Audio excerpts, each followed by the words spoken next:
성도님들, 네, 이번 주 수요 집회 말씀을 맡게 된 이현빈 형제입니다. 네, 시작하기 전에 제가 오늘 하나님 말씀을 전하기 위해 준비하는 시간을 가지면서 정말 많은 성도님들의 기도 가운데 정말 도움을 많이 받았고 정말 힘이 많이 되었습니다. 네, 그리고 또 말씀을 준비하는 시간이 또 누구보다 제게 유익한 시간이었는데 제가 받은 말씀들을 오늘 이 시간에 성도님들과 같이 나눠보는 시간을 가져보려고 합니다. 네, 그럼 지금부터 시작하겠습니다. 네, 지금 보시다시피 제가 이번에 정한 주제 말씀은 율법주의와 사랑입니다. 이 두 가지 단어를 생각해 보실 때 한번 이 단어가 주는 이미지에 대해서 한번 생각해 보도록 하겠습니다. 잠시만요. 네, 성도님들 율법 하시면은 좀 어떤 이미지가 떠오르시나요? 네, 뭔가 딱딱하고 뭔가 차가운 이미지가 떠오르지 않습니까? 뭔가 법 같은 느낌은 뭔가 지켜야만 할 것 같고 뭔가 그런 좀 차가운 이미지를 주어가지고 약간 이렇게 파란색으로 좀 표현을 해봤고 또 사랑은 또 어떤 느낌을 주죠? 네, 제가 딱 준비한 내용이네요. 네, 뭔가 따스하고 이렇게 포근하고 또 안정적인 느낌을 줍니다. 그래서 이거는 이제 사랑은 빨간색으로 표현을 해봤습니다. 네, 이게 서로 상반되는 느낌을 주는 두 단어가 어떤 관계를 가지고 있을지에 대해서 이제 지금부터 말씀을 드리려고 합니다. 먼저 율법에 대해서 한번 간단하진 않지만 한번 설명을 해드리도록 하겠습니다. 네, 율법 저희는 이제 은혜의 시대에 살기 때문에 이제 율법에 있는 이제 제사를 지킴으로써 이제 구원을 받는 세대가 아니죠. 그렇다 보니까 이제 율법에 나와 있는 저희 항목들을 저희는 이렇게 많이 지켜야 할 이제 필요성이 이제 크게 대두되지 않고 있는데 제가 이제 율법에 대해서 이번에 말씀 좀 한번 찾아보니까 생각보다 좀 재밌는 내용들이 많이 있어가지고 이렇게 좀 준비해서 갖고 왔습니다. 네, 율법은 이제 모세오경의 총 613개의 조항으로 이루어져 있습니다. 이 중에 이제 강제조목 지켜라라는 말씀이 248가지, 또 금계하지 말라는 말씀이 365가지가 적혀 있습니다. 이렇게 이렇게 말씀드리면은 쉽게 뭔가 떠오르지 않을 것 같아서 제가 이렇게 이미지를 캡처해가지고 좀 이렇게 갖고 왔습니다. 이제 다 보여드릴 수는 없고 이제 이런 이제 율법에 대한 말씀들이 어떤 느낌을 주는지에 대해서 한번 살펴보고자 합니다. 보시면은 율법 잠시만요.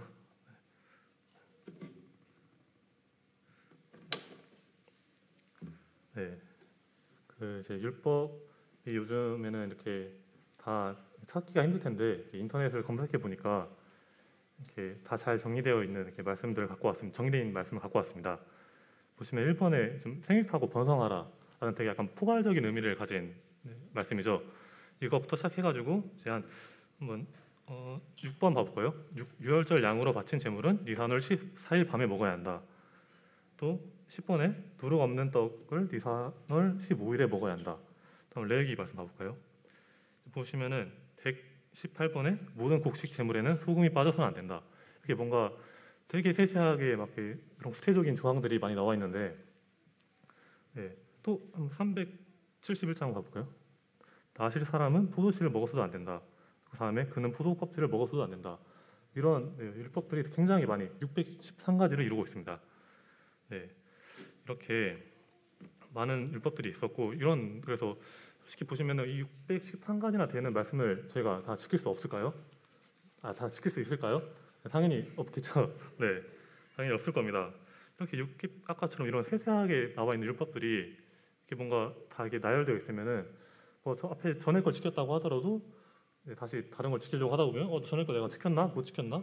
이렇게 또 깜빡하고 또 생각을 하다 보면은 정말 현대인들이 받는 스트레스보다 더한 그런 정신적인 질환을 주지 않을까 그럴 정도로 되게 율법을 지키는 게 쉽지 않겠죠. 이거는 좀 제가 인상적인 또 율법이어가지고 한번 갖고 와봤는데 보시면 필요한 사람에게는 돈을 빌려 주어야 한다. 또 돈을 빌려 주었으면 빚쟁이처럼 도축을 하지 말아야 한다. 또 가난한 사람들에게는 이자를 받아서는 안 된다라는 이제 조항들이 있는데 좀 약간 현대를 살면서 정말 은행들이 좀 이런 말씀을 또 이런 율법을 지키고 있다면은 좀 현대인들이 좀 약간 사는데 좀 수고가 좀 많이 덜하지 않을까라는 그런 약간 소망에서 한번 소개를 시켜드렸습니다. 그러면 이제 율법에 대해서 방금 이제 어떻게 좀 이미지가 좀 떠오르셨나요? 율법에 대한? 네. 대답 잘해주셔서 감사합니다. 네. 율법의 기능에 대해서 한번 보시도록 하겠습니다. 율법의 기능으로 첫 번째 요한복음 말씀입니다. 율법을 알지 못하는 이 무리는 저주를 받은 자로다. 이 말씀에서 율법은 선한 것인지 나쁜 것인지 한번 생각해 보세요. 어떤 게 더 맞는 것 같나요? 율법을 알지 못하는 이 무리는 저주를 받은 자로다. 네, 율법을 풀으면 저주를 받은 거라고 합니다. 그러면 율법은 선하다는 그런 내용을 알 수 있습니다. 또 두 번째, 율법의 기능입니다. 제가 율법이 있기 전에도 세상에 있었으나 율법이 없었을 때에는 죄를 죄로 여기지 아니하였느니라. 이 말씀이 무슨 말씀이냐 하면은 이제 율법이 있기 전에도 죄는 있었죠. 네, 아담이 선악과를 같이 하와랑 따먹은 이제 순간부터 이제 죄가 존재하였는데, 이 생각해 보시면은 저희가 사람들하고 다툼을 할 때 어떤 이유 때문에 싸우죠? 뭐 네가 맞냐, 내가 맞냐 이렇게 뭔가 같이 옳고 그름의 기준이 없기 때문에 싸우죠. 내가 생각하기엔 내가 맞는 것 같고, 상대방이 생각하기엔 자기 자신이 맞는 것 같고, 이처럼 이제 이 율법이 있기 전까지 사람들은 이제 기준이 없었던 겁니다. 죄에 대한. 그래서 뭐 자신이 하는 행동들이 죄악인 건지 알지 못했던 것이죠. 그래서 이제 율법을 이제 하나님께서 주신 것이죠. 이제 우리가 죄인이라는 것을 알게 하기 위해서. 네, 그래서 율법이 기능은 저희가 이제 짓는 행동들이 어떤 죄를 짓는지 알려주는 기능이 있습니다. 또 다음 말씀도 같은 내용입니다. 그런즉 우리가 무슨 말을 하리요? 율법이 죄냐? 그럴 수 없느니라. 율법으로 말미암지 않고는 내가 죄를 알지 못하였으니 곧 율법이 탐내지 말라 아니하였더라면 내가 탐심을 알지 못하였으리라. 보시면은 율법이 죄냐? 그럴 수 없느니라라는 말씀 있죠. 아까 처음 보신 것처럼 율법은 나쁜 게 아닙니다. 그리고 이제 율법으로 말미암지 않고는 내가 죄를 알지 못하였으니, 두 번째 말씀처럼 율법은 저희 죄를 알게 하는 그런 내용입니다. 그리고 다음에 이제 세 번째 문장을 보시면은 예시를 들어서 설명해주고 있죠. 율법이 탐내지 말라 아니하였더라면, 그러니까 이제 이런 탐심에 대해서 예시를 들고 있는데 내가 탐심을 알지 못하였으리라. 그러니까 율법이 이제 그런 탐심에 대해서 죄라고 말 안 했으면은 그거를 이제 알지 못했겠죠. 그래서 죄에 대해 율법이 죄라는 것을 알려주는 그런 말씀입니다. 그리고 이제 시편의 말씀 보시면은 오직 여호와의 율법을 즐거워하여 그의 율법을 주야로 묵상하는 도다. 근데 이제 시편 기자가 율법을 굉장히 즐거워하며 또 밤낮으로 묵상하는 모습을 통해서 율법을 이렇게 사랑하는 모습 또한 볼 수 있습니다. 그러면 율법의 한계에 대해서 보도록 하겠습니다. 율법의 한계는 처음에 갈라디아서 말씀 보시면은 율법 안에서 의롭다함을 얻으려 하는 너희는 그리스도에게서 끊어지고 은혜에서 떨어진 자로다. 이제 저희는 이제 예수님을 통해서 이제 구원을 받았지만은 이제 율법 안에서 의롭다함을 얻으려 하는 너희는 그리스도에서 끊어지고, 율법으로서는 이제 예수님과의 관계가 끊어지게 되는 거죠. 율법만 지키려고 하는 걸로는. 그렇기 때문에 이제 율법만으로는 저희가 구원을 이룰 수 없다라는 말씀이고, 다음에 보시면은 전에 있던 계명은 연약하고 무익함으로 폐하고 율법은 아무것도 온전하게 하지 못할지니라. 율법은 온전하지 않다는 말씀입니다. 그렇기 때문에 이것을 폐하고 이후에 이제 더 좋은 소망, 여기 이제 예수님이 오셨죠. 더 좋은 소망이 생기니 이것으로 우리가 하나님께 가까이 갈 수 있는 기회가 생겼습니다. 다음 이제 갈라디아서 말씀에 다시 또 하나님 앞에서 아무나 율법으로 말미암아 의롭게 되지 못할 것이 분명하니 이는 의인이 믿음으로 살리라 하였음이니라. 이를 통해서도 이제 앞에서와 마찬가지로 저희는 이제 율법으로는 의롭게 될 수 없다. 저희는 이제 믿음으로 구원을 받을 수 있고 이제 그 가운데서 살 수 있다는 말씀입니다. 네, 그러면은 아까 제목에서 보셨겠지만은 제가 정한 거는 율법이 아니라 율법주의죠. 율법주의란 무엇인가에 대해서 한번 설명을 해드리겠습니다. 율법주의는 복음보다 율법을 더 중시하는 태도나 전통을 의미합니다. 이것은 율법을 지킴으로써 구원을 얻으려는 행위 중심의 구원관을 의미합니다. 네, 이게 무슨 말씀이냐면은 아까 이제 율법주의는 율법을 지킴으로써 이제 구원을 얻고자 하는 그런 태도입니다. 네, 쉽게 말씀드리면은 그러면은 율법은까지 좋은 거라고 이렇게 설명을 해드렸는데 왜 이게 뭐가 문제가 되는 걸까에 대해서 한번 말씀을 드리자면은 율법주의는 사람이 스스로 의로워지고자 하는 행위에만 집중하여 하나님의 은혜와 사랑을 부정하게 만드는 것입니다. 네, 이게 어떤 내용이냐 제가 한번 예시를 들어서 설명해 드리겠습니다. 네, 그 굉장히 이제 평소에 모범적인 이제 학생이 있었습니다. 되게 평소 행실도 바르고 뭐 항상 선행상을 많이 받는 그런 학생이 있었는데 제 이 학생이 이제 부모님도 이 학생을 되게 인정하고 뭐 선생님들도 다 인정하는 그런 학생이었는데 학생이 어느 날 갑자기 늦잠을 자게 된 겁니다. 학교에 이제 9시까지 가야 하는데 이제 8시 50분에 일어난 겁니다. 근데 다행히도 학교까지 거리는 이제 10분 거리여가지고 어떻게든 뛰어가면은 학교에 갈 수 있을 것 같아요. 그래서 이제 9시 불이 나게 이제 준비를 하고 학교로 뛰어가게 됩니다. 뛰어가다 학교에 거의 다 와가지고 횡단보도에 섰는데 신호를 기다리는데 갑자기 옆에 이제 할머니가 갑자기 쓰러지십니다. 그럼 이 학생은 지금 이제 학교를 가야 하는데 이 할머니를 도와드리면은 당연히 지각할 수밖에 없는 상황이죠. 이러한 가운데 이 학생이 할머니의 생명을 제쳐놓고 이런 자기가 지각하지 않기 위해서 자신의 행동에 이제 의롭다함을 얻기 위해서 학교로 가가지고 난 이제 선행상을 받게 되는 그런 이제 행위가 좀 율법주의라고 약간 그런 비유를 통해서 한번 생각하시면은 좀 이해가 잘 되실까요? 아, 네, 감사합니다. 그래서 그렇게 생각하시는데 그러면은 여러분 성도님들 생각하시기에 이 율법주의를 통해서 방금 말씀드렸던 예시에서 이제 할머니의 생명과 아니 또는 할머니의 생명과 또 학교에 지각하지 않고 선행상을 받는 거 어떤 게 더 중요하다고 생각하시나요? 같이 판단하실 때 당연히 할머니의 생명이죠. 이 자리에서 이제 학생들도 아직 학교를 다니고 있는 학생들도 있고 또 학교를 졸업하신 이제 성도님들도 계시지만은 솔직히 학교 하루 지각하는 거 인생에 별로 문제가 되지 않습니다. 네, 당연히 할머니의 생명이 훨씬 더 중요한 것이죠. 네, 그렇게 이런 율법주의의 문제점에 대해서 한번 비유해서 설명을 드렸고, 네, 계속 지금까지 설명드린 내용은 이제 후에 이제 제 결론의 이제 주제 말씀에 대한 결론에 이제 그런 좀 이해하는 데 도움이 되실 거라 생각합니다. 그래서 이제 아까 이제 율법과 이제 율법주의와 사랑에 대해서 이제 관계에 대해 설명을 드리자면은 율법의 완성은 사랑이라는 이제 말씀을 생각하시면 됩니다. 처음에 로마서 말씀을 보시면은 사랑은 이웃에게 악을 행하지 않으니 그러므로 사랑은 율법의 완성이니라.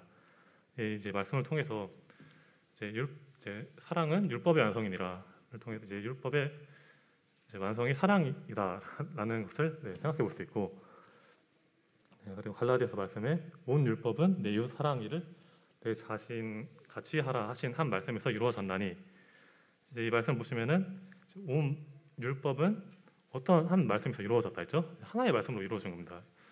내 이웃을 사랑하기를 내 자신과 같이 하라. 이것도 이제 이 모든 율법이 이웃을 사랑하는 그러한 사랑으로부터 이렇게 모아진다는 그런 내용입니다. 율법은 이제 사랑에 대해서 설명해 주고 있고요. 네. 제가 설명을 좀 잘 못 해드리는 것 같은데 일단 하겠습니다. 마태복음 말씀에 예수께서 이르시되 내 마음을 다하고 목숨을 다하고 뜻을 다하여 주 너희 하나님을 사랑하라 하셨으니 이것이 크고 첫째 되는 계명이요 둘째도 그와 같으니 내 이웃을 내 자신과 같이 사랑하라 하셨으니 이 두 계명이 온 율법과 성지자의 강령이니라.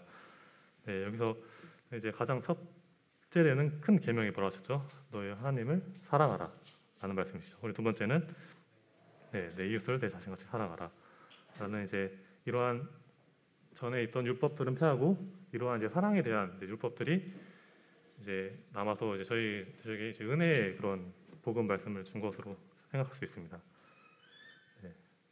그래서 생각하시면 이제 모든 율법은 이 사랑으로 귀결된다라는 것을 생각하시면 될 것 같습니다. 많은 뭐 항목들이 있지만 이거는 다 하나님의 사랑을 위한 것이고 또 이웃을 사랑하기 위한 그런 율법들이라고 생각하시면 되겠습니다. 그럼 이제 이어서 제 본문 말씀으로 들어가도록 하겠습니다.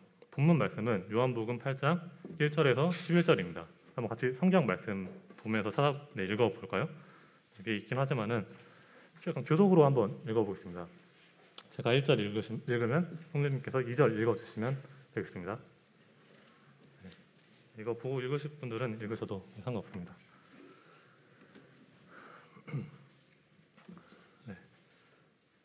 예수는 감람산으로 가시니라.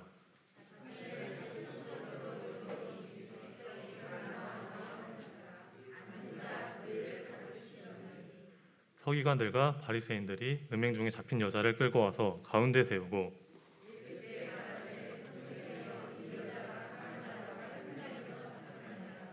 모세는 율법에 이러한 여자를 돌로 치라 명하였거니와 선생은 어떻게 말하나이까.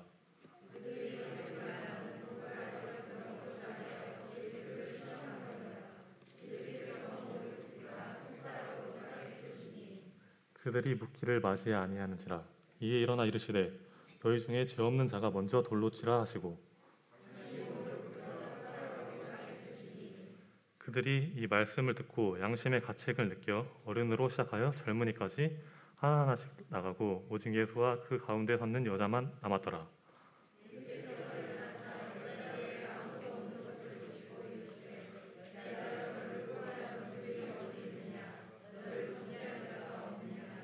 대답하되 주여 없나이다. 예수께서 이르시되 나도 너를 정죄하지 아니하노니 가서 다시는 죄를 범하지 말라 하시니라.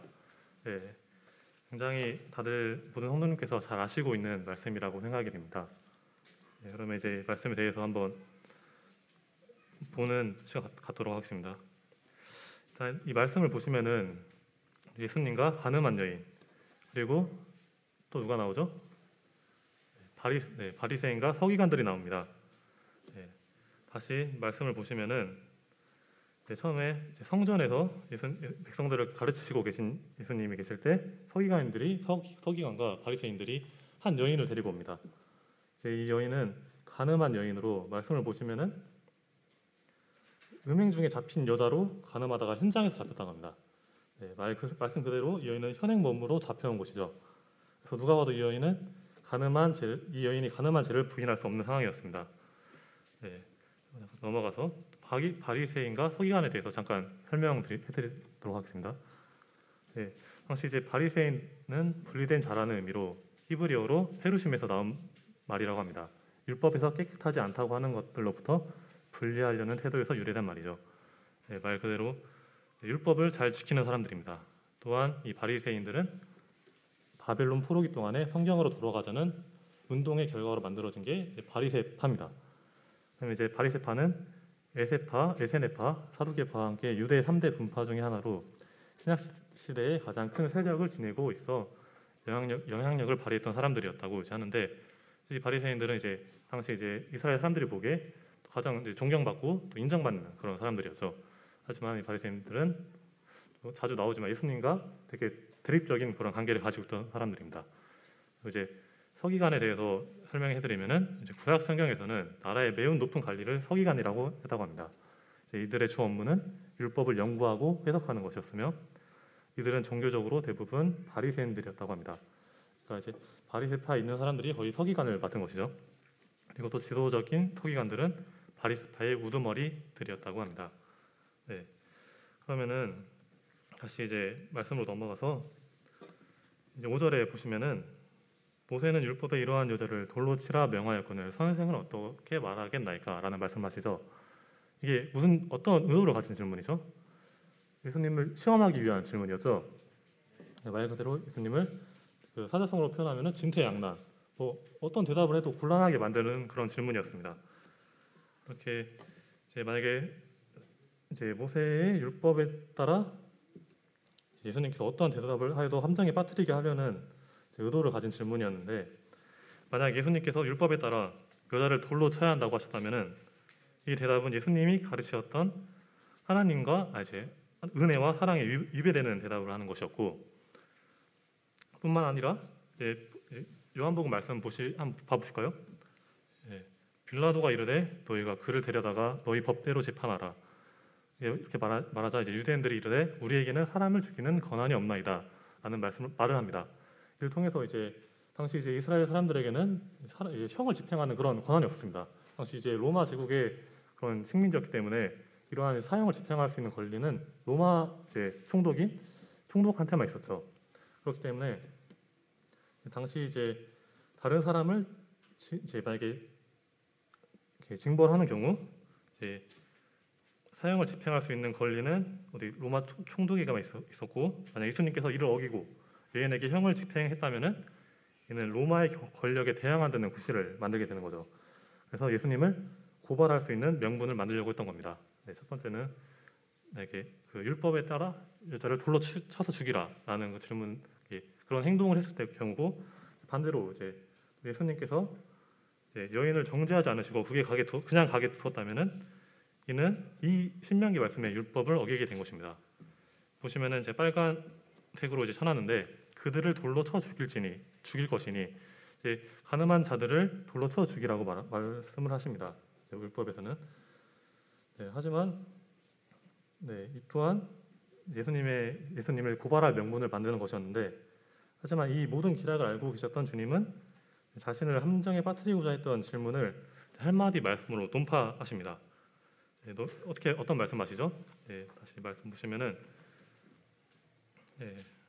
7절에 나와 있죠. 너희 중 죄 없는 자가 먼저 돌로 쳐라.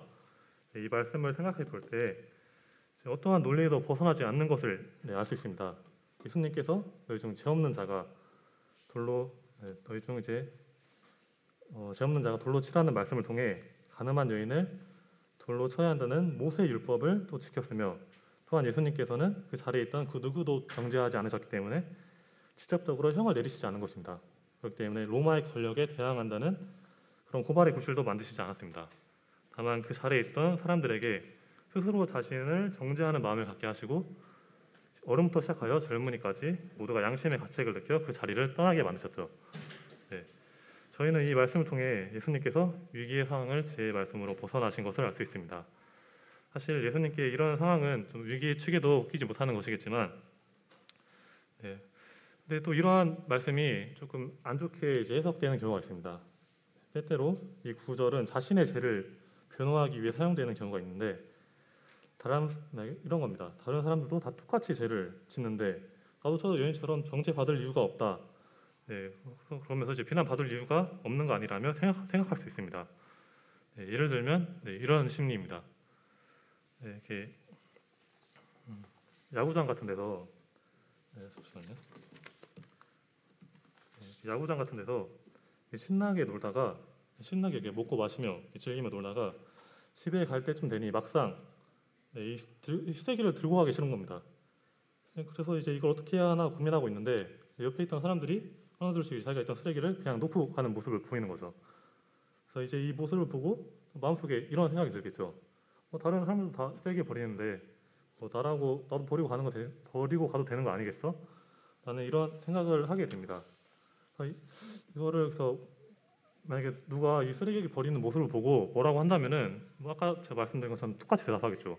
남들도 똑같이 다 그러는데 왜 나한테만 그러냐? 그러면 오히려 적방하장을 할 것입니다. 이런 식으로 제가 의도적으로 말씀을 다르게 해석해서 이용하진 않겠지만은, 저희의 심리 속에는 너희도 다 똑같은 죄인인데 왜 나한테만 뭐라고 해? 약간 이런 생각을 가질 수 있다는 것을 좀 조심하셔야 할 것 같습니다. 다음으로 넘어가서 살펴볼 부분은 이제 바리새인과 서기관들에게 질문을 받은 예수님께서 바로 대답을 하시지 않는 내용입니다. 보시면은 6절에 그들이 그렇게 말함은 고발할 조건을 얻고자 예수를 시험함이러라. 예수께서 몸을 굽히사 손가락으로 땅에 쓰시니, 처음에 이제 이들이 묻는 질문에는 대답을 하지 않으시고 땅에다 이렇게 글을 쓰는 데에 약간 다른 단청을 하십니다. 그래서 그들이 또 다시 재차묻죠. 그때 일어나 너희 중에 죄 없는 자가 먼저 돌로 치라 라는 말씀을 하시는데, 그래서 이 부분에 대해서 평소에 많이 읽었던 내용이지만은 이 구절에 대해서는 평소에 생각을 하지 못했던 내용인데, 평소에 그냥 예수님이 하신 행동을 묘사한 부분이구나 하고 그렇게 넘어갔었지만, 이번에는 말씀을 준비하면서 읽다 보니까 왜 이런 행동을 하셨는지 좀 의구심이 들어가지고 한번 생각을 해보았습니다. 이 구절에 대해 현재 학자들은 좀 의견이 좀 많이 갈리고 있습니다. 예수님께서 땅에 쓰신 글자가 율법에 대한 내용이다, 아니면 무리에 있던 사람들을 가르치려고 썼던 내용이다 등등 많은 견해가 있지만, 실제로 이에 관해 성경에는 아무런 말씀도 써져 있지 않고 이를 해석할 수 있는 근거도 나와 있지 않았습니다. 그렇게 실제로 이제 무슨 말씀을 쓰셨을지 알 수 없지만, 저는 이제 예수님께서 이런 뭔가 좀 약간 딴청 아닌 그런 행동을 하신 것이 사람들의 반응을 지켜보시려고 하신 행동이 아닐까 생각합니다. 다음 절인 7절을 보시면은 아까 말씀드렸지만 그들이 묻기를 맞이 아니하는지라라는 말씀을 통해 예수님이 대답을 안 해주시자 재차 거듭하여 질문을 하는 모습을 볼 수 있습니다. 여기서 이제 의구심이 들 수 있죠. 예수님께서는 바로 대답을 안 해주시고 땅에 글자를 적는 등 시간을 끄는 것 같은 행동을 하셨을까? 예수님께서는 이들의 질문에 당황하여 뭐라고 대답하여야 할지 몰라서 시간을 끄셨을 리는 없을 테고 말입니다. 그래서 이제 이거는 제 추측입니다만, 그래서 제가 생각하기에 그 무리 중에 이 가늠한 여인을 보호해 주자는 의견을 내는 사람이 한 사람이라도 나오지 않을까, 예수님께서 기다리신 게 아닐까 이런 생각을 한번 하였습니다. 하지만 그런 사람은 아무도 나오지 않았고 결국 예수님께서 대답을 해주시죠. 그래서 어떻게 보면은 근거가 없고 그냥 제 말씀을 통해서 제 해석으로 느낀 교훈이지만, 만약에 성도님들께서 이와 같은 상황이 있었다면은 우리가 생각하고 있는 의견과 다른 의견을 내실 수 있나요? 저는 쉽지 않았을 것 같습니다. 아마 이 무리 중에는 바리새인과 서기관의 말에 따라 이 가늠한 여인을 돌로 쳐 죽여야 한다라고 주장하는 사람도 있었겠지만, 그 중에는 이 여인을 죽이는 것을 반대하는 생각을 가진 사람도 있었을 것입니다. 하지만 아무도 그녀를 살려주자는 말을 하는 사람은 없었죠. 그렇게 저희는 옳지 못한 일에 대하여 침묵하는 것에 반성하는 태도를 가져야 하지 않을까라는 생각이 좀 들었습니다. 성경 말씀에 출애굽기 23장 2절을 보시면은 한번 찾아보실까요? 네.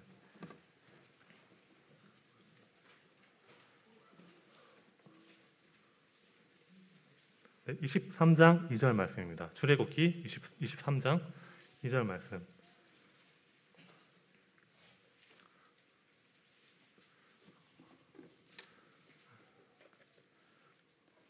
혹시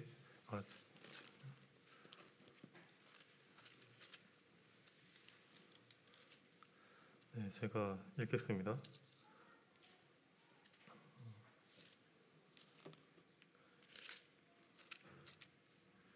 다수를 따라 악을 행하지 말며 송사의 다수를 따라 부당한 증언을 하지 말며 라는 말씀이 나오죠. 그래서 이 말씀을 볼 때 정말 그렇게 성경 말씀에 따라서 저희들도 이제 옳지 못한 일을 정의롭지 않은 일에 대해서 정의롭지 않은 일에 대해서 설령 다수와 반대되는 의견을 할지라도 좀 옳은 소리를 할 수 있는 용기를 가져야 하는 게 아닐까 생각이 듭니다. 네, 이렇게 예수님께서 너희 중 아무 죄가 없는 자는 이 여인을 먼저 돌로 치라고 하신 말씀을 통해 저희는 이 말씀이 누구든지 사람은 지은 죄가 있으니 다른 사람을 함부로 정죄해서는 안 된다라는 교훈을 얻을 수 있습니다. 누구나 다 죄를 가지고 있으니 다른 사람을 함부로 정죄해서는 안 된다는 말씀이죠. 하지만 이번에 제가 받은 말씀은 이 말씀과 관점을 조금 다르게 보고 해석하였습니다. 네. 저희는 이제 초점을 봤을 때 이제 예수님과 가늠한 여인을 좀 보고 항상 이런 교훈된 말씀들을 얻었었는데, 이번에 조금 시선을 돌려서 이 바리새인과 서기관 그리고 그 무리에 있던 사람들에게로 한번 시선을 돌려서 한번 생각해 봅시다. 네. 네, 그곳에 있던 무리들은 율법에 따라 가늠한 여인을 돌로 치려고 했습니다.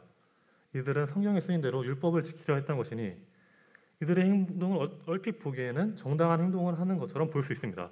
율법의 성경 말씀대로 행동한 것이니 크게 잘못된 게 아니라고 생각할 수 있는 거죠. 하지만 예수님과 바리새인 중에 누가 더 하나님의 뜻에 합당한 행동을 한 것이었죠? 바로 예수님이시죠.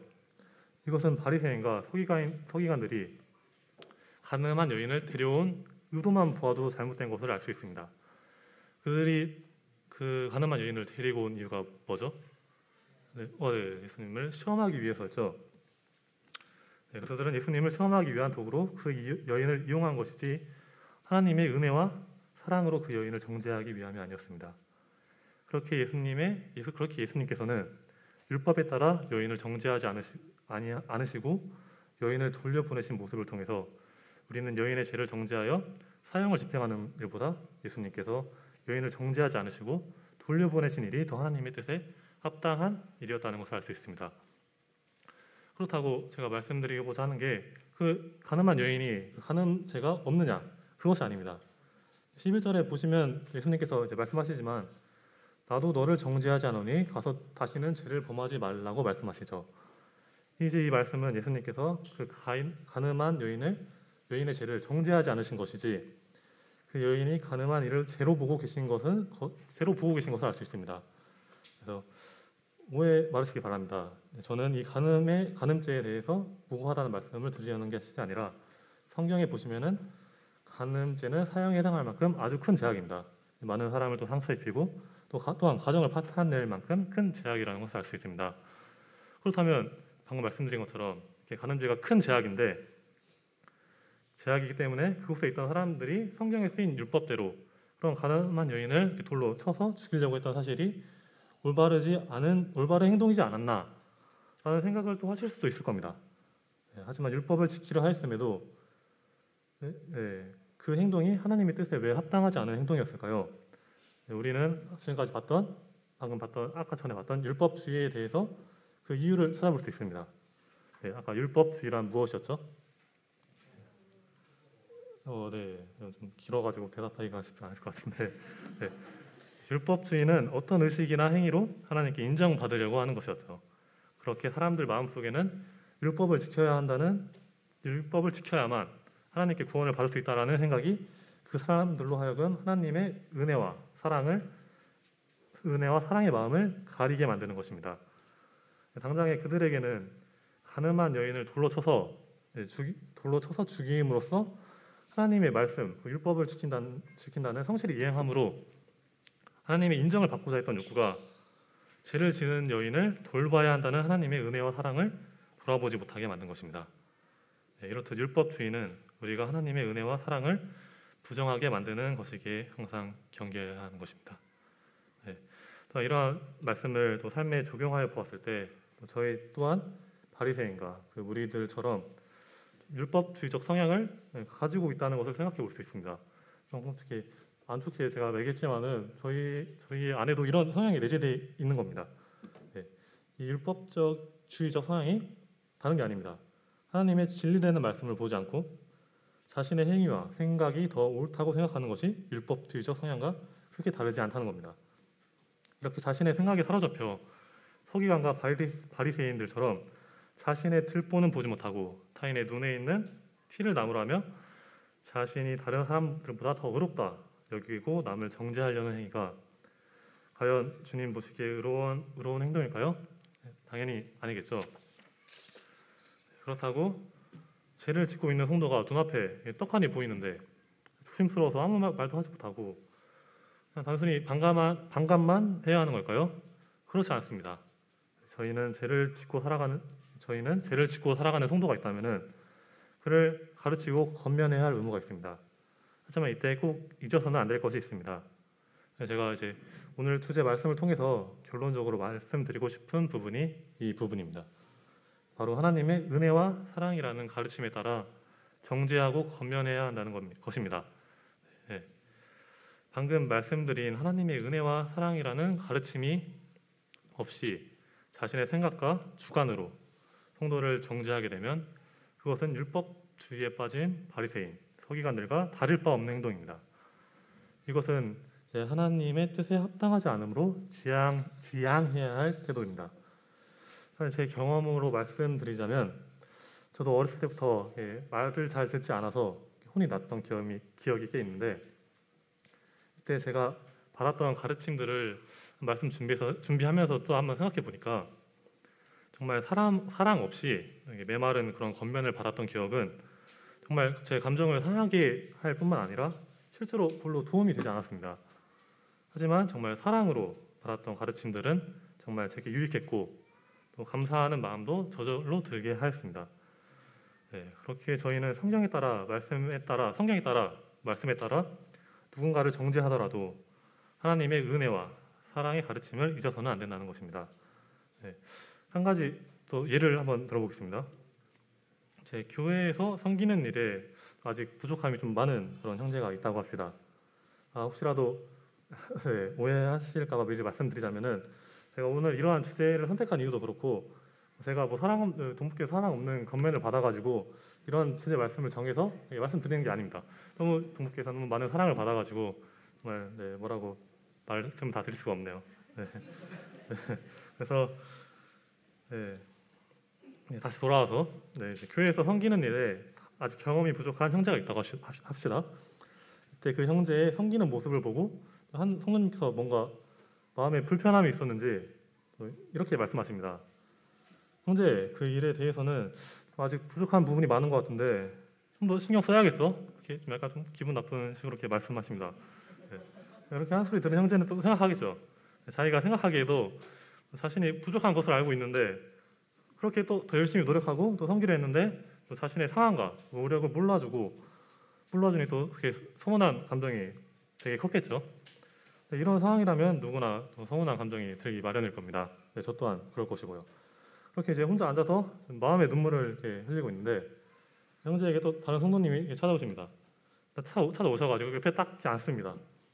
이렇게 말씀해 주십니다. 형제, 내가 예전에 그 일을 해봤는데 이렇게 하니까 좀 더 수월하더라고. 한번 이렇게 해보면은 도움이 많이 될 거야. 형제가 책임감 있게 이 일을 맡아줘서 내가 얼마나 고마운지 몰라. 이렇게 말하는 것, 성도님들 들으시기에는 어느 것이 더 사랑이 담긴 가르침 같습니까? 네, 당연히 후자겠죠. 네, 이렇게 사랑이 담긴 가르침이 주는 감동과 도움이 더 클 수밖에 없는 것입니다. 네, 우리 이제 마지막으로 한 말씀 하고 오늘 말씀 시간 마치도록 하겠습니다. 네. 우리 동북교회에 계신 성도님들께서는 모두들 이러한 사랑의 교훈을 잘 실천하시기에 제가 딱히 도움을 드릴 것은 없겠지만 혹시라도 이런 배려하며 말하는 것이 어려운 성도님들이 계실 수 있습니다. 그래서 제가 생각하는 배려하며 말할 수 있는 제가 생각하는 약간 배려하는 말하기 또 약간 작은 팁을 하나 알려드리자면은 바로 끊어 말하기입니다. 네, 이게 무슨 말인지 잘 감이 안 잡히시겠죠? 이게 무슨 말이냐 하면은 말에 약간의 이렇게 시간 텀을 두는 것입니다. 예를 들어 누군가에게 어려운 부탁을 하는 상황이 오게 된다면은 누구누구 씨 좀 이 일 좀 처리해 줄 수 있어요? 이렇게 말하는 것보다 이것도 배려하며 말하기지만 약간의 텀을 두고 누구누구 씨 이 일 좀 처리해 줄 수 있을까요? 약간 이런 식으로 얘기하면은 좀 더 상대방이 느끼기에 더 공손해 보이지 않을까 생각합니다. 네, 뭔가 좀 공감하실 줄 알았는데 공감을 좀 많이 못하신 것 같아가지고 표정을 보니 좀 공감이 안 되시는 것 같은데 진짜로 한번 해보세요. 네, 꼭 이런 것이 아니더라도 이러한 작은 배려가 여러분들 성도님들로 하여금 성도님들의 사랑을 느낄 수 있게 해줄 겁니다. 네, 이상으로 말씀을 마치도록 하겠습니다. 감사합니다.